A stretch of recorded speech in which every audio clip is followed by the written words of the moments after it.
So we heard about the label jungle. One last remark on that. There's also, because you were talking about, a number of labels being there, and you never know about the reliability and the true content of information in some of them. I remember actually that this was also already part of my work many years back when I worked in China, and there was also a label jungle there, and everybody claimed something in their product. It was healthy, it was GMO free, and what have you. And the key was, of course, that there was no institution back then that would control these claims and hold companies responsible to these claims. I just wanted to emphasize here that the Consumer Information Program of the One Planet Network has produced these guidelines on communicating sustainability information. And they put down some of these principles that should be used when claiming sort of sustainability criteria on products and on labels. So very useful publication. We also, Martina had it as part of her presentation earlier. Again, the presentation, I think we will just put it up on our website, so you will be able to access it, and we can send you all the link that you attended. Also, we talked about, there was mention of silos. Definitely, the opposite needs to be had. We need integrated solutions, integrated efforts, and yes, food systems, and the engagement with the stakeholder groups. We heard it before. Needs systematic approaches. And probably also systematic solutions. And one of this systematic solution, or at least an approach, was also developed in cooperation, or in our SCP project. We mentioned it before, the approach of true cost accounting, which we produced a small film for. We thought that looks like you're all quite keen on watching some films here, so a little video to start off the topic, and we will hear more on it. The way we produce and consume food today has dramatic social and environmental impacts. It's a cost you don't see at the checkout counter. Many of us decide what food to buy based on the price. However, scientists have shown that the real price of food is much, much higher. So how much are we truly paying? Who is paying this extra bill, and how? Let's use an example, a beefsteak. The increase in beef production is often associated with environmental impacts, including tropical deforestation, water and soil pollution, greenhouse gas emissions, and highest water consumption. But it has also been routinely associated with social impacts, such as hazardous working conditions, underpaid workers below a living wage, and long-term health impacts. These come with significant costs, including cleaning up pollution, lost crops and damaged infrastructure due to more frequent extreme weather, increase in medical treatment from both hazardous work and unhealthy diets, and management of potential new pandemics as new viruses emerge. Add all this up, and suddenly that beefsteak is very expensive. Multiply that with the millions purchased and consumed every day, the total cost is alarming. But who's paying for all those extra costs? The bill is highest for the most vulnerable people, including those involved in food production in rural areas. But all of us also pay for the destruction of the planet our life depends on. That's why we all need to act fast. Policymakers need to deploy integrated policies that address the entire food system simultaneously, not just one element at a time. Taking into account food's hidden costs, true cost accounting is an essential tool to design these policies. Also for businesses who must measure, monitor, and base management decisions, such as what products to offer, on the true cost of their operations. And for consumers who need to make better, informed choices in their purchases. True cost accounting lets us assess, measure, and evaluate the hidden costs of food caused by its social and environmental negative impacts. The WWF initiative Future Food Together advocates for a systematic approach to food systems challenges. And through a range of projects in the Global South, it rallies stakeholders around the need for transformation towards sustainable food systems at scale. So, little recap on the Sustainable Consumption and Production projects, or Future Food Together, that's what we call the program by now. And the interaction with the CLIF project. Both projects have worked together with TMG think tank for these more overarching and systemic questions and issues. Also on true cost accounting, we worked together on, for example, setting up a political study on the use of true cost accounting as a tool. And because we've worked together so well, and all these overarching questions have been raised with TMG, we thought, yeah, it's a great opportunity to have them give a last input here in our day, in our whole day on food systems, food system transformation, and all the different factors involved.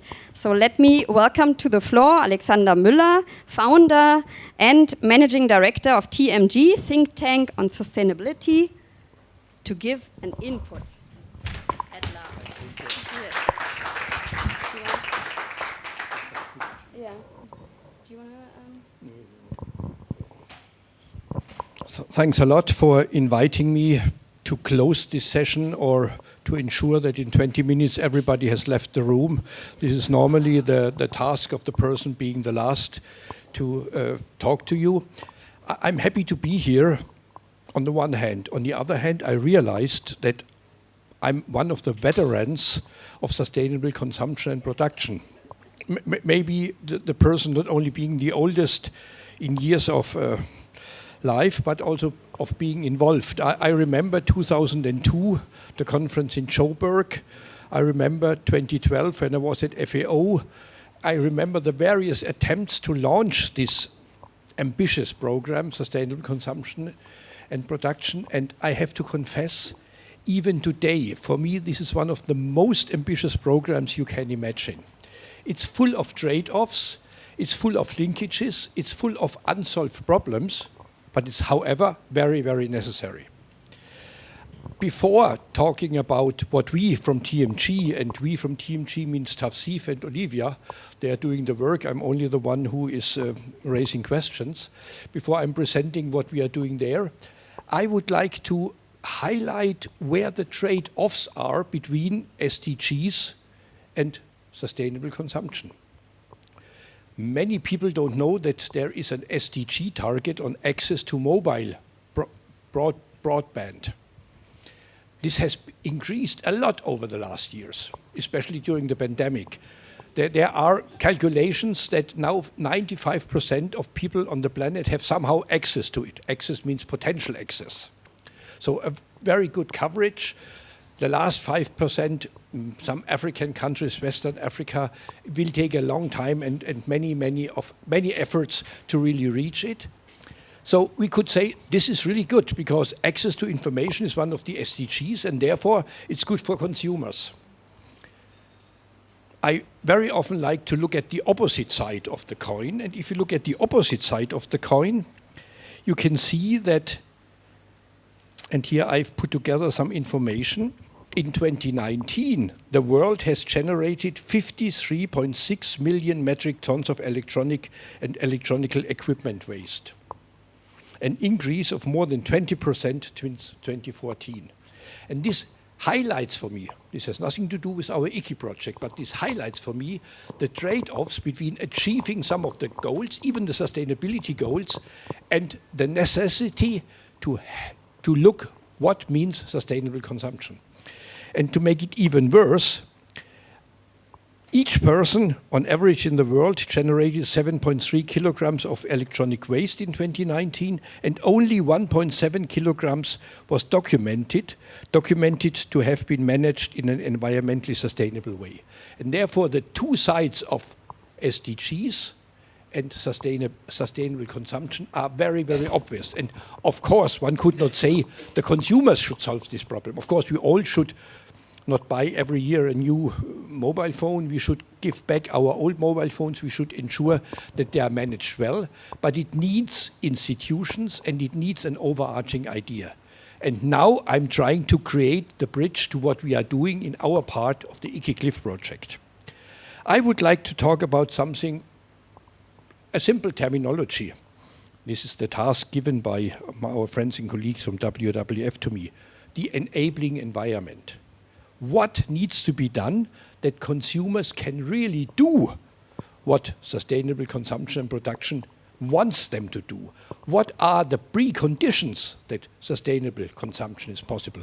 We have seen, Oscar, this nice example of an organic supermarket. This is, you don't have to think a lot to say, okay, this is a step towards. But not all decisions when you go to the market or into a shop are as easy as buying organic. Organic is certified, there you have very clear guidelines. And therefore, I would like to talk about 3 items when it comes to enabling environment. The first is building on the nice video that has been presented, true cost accounting. The second, I would like to raise a question at the end. Do we need a specific governance for sustainable consumption? And I know that Ulf Jäckel from the ministry, he has many experiences with a political debate on governance, but here we are not in the parliament and nobody's going to shoot at me or at you, and therefore I can raise the question, what kind of governance do we need? And my third question is, I'm not so sure if I can really address it. What does sustainable consumption mean for next COP28? Because they want to talk about food. Do they also talk about consumption? So now I'm going back to food, I'm going back to the question enabling environment, and I'm coming with my 3 examples. You all have listened carefully at the nice video, so you know what true cost accounting is. Let me present it in a very simple way. We all as consumers pay 4 times for the food we buy in a supermarket. The first time in a supermarket. It should be as cheap as possible, and we pay for it. The second time, there is an environmental cost. We will see the cost later in other countries, future generations will see it. Sooner or later, someone will have to pay for it. And therefore, if we go to the supermarket, we should always consider that we have 4 wallets in our pocket. One, to pay in the supermarket. A second wallet, to pay for the environmental damage, somewhere, maybe later. Maybe also future generations in another continent. The third wallet is we have to pay for our health. Rolf, your question about sustainability and health was a good example. That's not really trivial, the link between sustainability and health. And therefore, we know that the highest negative impact of food consumption is in the health sector. Diabetes, type 2, diseases that can be linked to food. Therefore, our wallet, number 3, where we pay sooner or later for it, or our health insurance, is for human health. And the wallet number 4 we have is for destroying social structures, mainly in rural areas. And therefore, my conclusion of true cost accounting is cheap food is really, really expensive. But the prices in the supermarkets don't tell the truth. The prices lie. And therefore, the key question is, how do we have to change the economic foundation of consumption in order to provide information, to empower consumers, to keep consumers informed so that they can make an informed choice? This does not mean that we want to increase the prices for food so that consumers pay from all 4 wallets at the supermarket. This will kill you, and this will start a global revolution. And therefore, true cost accounting can guide policies, can look at subsidies, can inform consumers, and can create an enabling environment. One of the examples I'm using very often, and maybe some of you have already heard it, is the question of the production of corn in the United States. Very high yields. They have all technologies, from GMO to remote sensing to insurance. They have everything. And they produce it really, really cheap for wallet number 1. The others, I will come back to it. So wallet number 1, you have huge amounts of corn. And one of the uses of corn is as glucose, as a sweetener for soft drinks. Soft drinks are one of the drivers of obesity. We know it. There is no debate about it. And you have this silly situation that the more glucose you produce from corn, the cheaper it is, the cheaper soft drinks get, and the more likely it is that obesity is growing. And therefore, cheap soft drinks, cheap corn, is really expensive. And this is a challenge for our friends in the agricultural sector. If you talk to a traditional person from agriculture, they always say, maize production with the very high yields in the Midwest in the USA, this is the model of sustainable production. It is not. If you look at all the costs, it's really expensive, and it has huge environmental impacts. The Gulf of Mexico, you have square kilometers of dead zones because of the runoff from the fields via the rivers into the Gulf, and you have at the same time an income situation of farmers in the Midwest, large-scale farmers, and they really don't earn a lot because the competition is so high. And therefore, true cost accounting can be an important tool for policymakers, but it can also inform consumers. Therefore, we are heavily working with our colleagues and friends on it. Please always remember, there is a very rough figure. The global food system has a value of around 10 trillion US dollars. Very rough calculation. The externalities, the negative externalities created by the food systems are $12 trillion. So value of 10, negative externality of 2. Someone will have to pay for it in the future or in other continents, and that's the reason why we are working together on food systems transformation. Second, enabling environment. Many years ago, I have been State Secretary for Consumer Protection here in Germany, and we always try to support the idea of informed and empowered consumers. However, it is absolutely necessary to have institutions supporting the consumers. Do we want consumers to be informed about the damage to be done by bisphenol A, a chemical substance that is in many toys for children? Or do we need institutions who do an independent scientific analysis in a transparent way so that we can check the data and that they do regulation? And therefore, for me, sustainable consumption, and I'm coming back to, that's why I use the example of e-waste. We need institutional settings that support consumers and that enable consumers so that they can make an informed choice. It has been mentioned that there's a massive tsunami of labels. To be very honest, you can buy nothing in a supermarket where you cannot find sustainable, healthy, nature, free of deforestation, whatever. If we don't know what is the basis of it, and if it's not like the round table on sustainable soy, if you don't know what is the basis of it and you don't have independent institutions, we get misled. During my FAO time, I once had the crazy idea, and it failed, to bring together many companies who present sustainability information on their packages. We had invited, I remember very well, 169 different logos. They all came and said, it's great, we need coordination.